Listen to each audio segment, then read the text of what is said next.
Hi guys, in this video we are going to learn about the concept of limiting reactant. Now before this video you should have done some kind of a lab activity that introduced the concept of limiting reactants. So in this video I'm primarily going to focus on the actual process of determining the limiting reactant and subsequently the maximum amount of product you can make.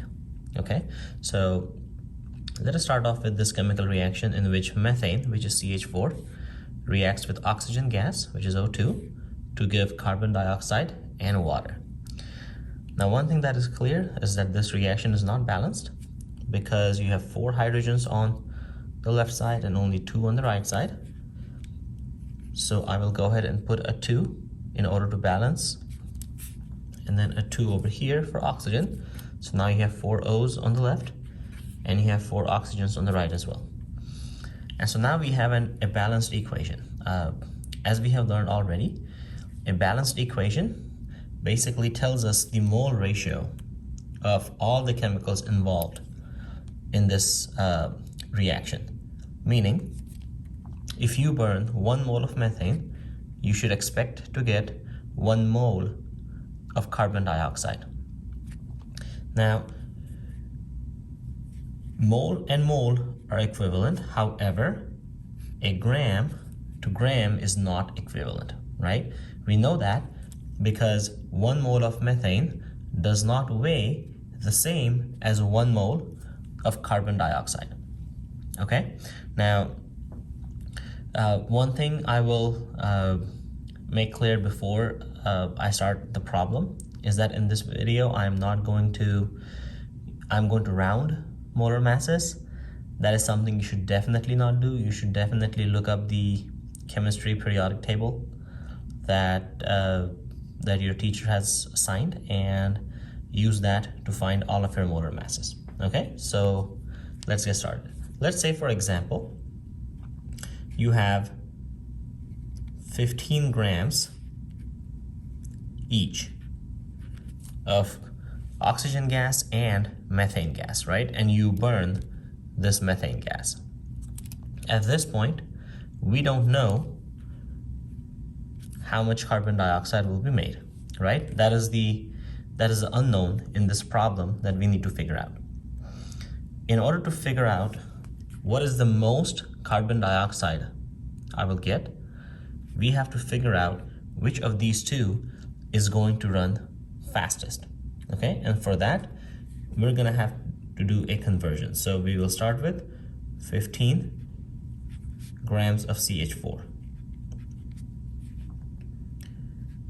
and I will now remember this is a gram to gram conversion, which means it is 3 steps. Step number 1 is from grams to moles, then moles to moles, and then moles to grams. Okay, so my first conversion, this is my second conversion, and this is my third conversion. Okay, so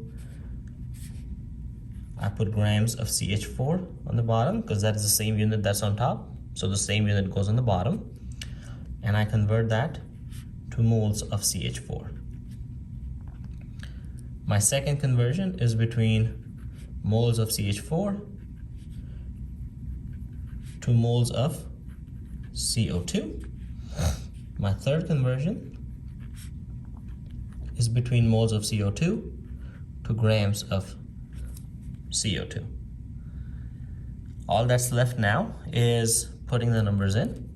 So we know that 1 mole of CH4 is approximately 16 grams of CH4. Again, let me be clear that I don't want you to use whole numbers for molar mass. I'm just doing this for the sake of simplicity. Please use the periodic table to calculate the molar mass correctly. Then you have the mole to mole ratio. This is where the coefficients from the chemical reactions go in. So we know that 1 mole of CH4, because the coefficient is 1, is equivalent to 1 mole of CO2. And then over here, we know that 1 mole of CO2 is worth approximately 44 grams of CO2. So once you have that set up, you can go ahead and cancel your units. And notice that the only unit you're left with is the grams of CO2, which is what you're trying to find. Okay, so let's go ahead and put the numbers in. We get 15 times 44. I can skip out all the ones. Divided by 16.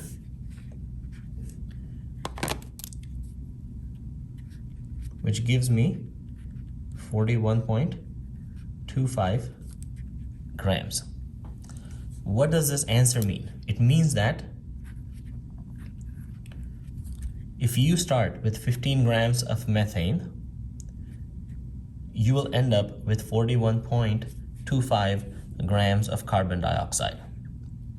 However, there is a big condition in you getting this answer, and that is you have to assume that you have unlimited supply of oxygen gas, which in this case is in this problem not the case, because you only have 15 grams of oxygen gas. So your second conversion has to be from 15 grams of oxygen, and you will set up the units the same way you did in the first one. So I have a gram to gram conversion, so I'm going to need 3 steps. So there's my 3 conversions. I put grams of O2 on the bottom, and I convert that to moles of O2. So one thing I want you to notice here is that whenever you start at a conversion, you always start from the bottom and then go to the top. You first start with the bottom, then go to the top, okay?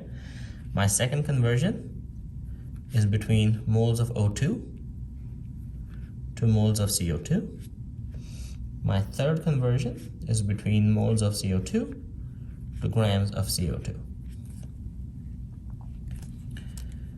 Over here, we know 1 mole of O2 is worth 32 grams of oxygen gas. Moles and moles, we know that 1 mole of CO2, over here, 1 mole of CO2 is equivalent to 2 moles of oxygen gas. So I put a 2 over there. And then I know that 1 mole of CO2 is still approximately 44 grams of carbon dioxide. Having set that up, I will go ahead and do the math. So I do 15 times 44 divided by 32, which gives me 20.6 grams of carbon dioxide. Now that we have our 2 answers from the 2 conversions we just did, we have to make sense of these answers. What do these 2 answers mean? If you start with 15 grams of CH4 with an unlimited supply of oxygen gas, because that is my second reactant, this much methane is enough to give you this much carbon dioxide. However, this much oxygen gas is only enough to give me this much carbon dioxide.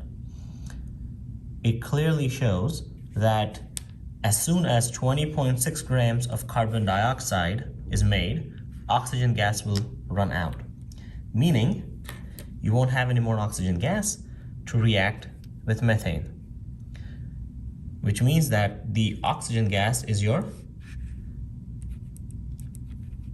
limiting reactant, right? LR, limiting reactant. And the most amount of CO2 that can be made is 20.6 grams, okay? So anytime you have multiple quantities given in a problem, you're gonna have to do that many conversions. Like in this problem, I had two reactants and both the quantities were given. So I had to set up two conversion charts.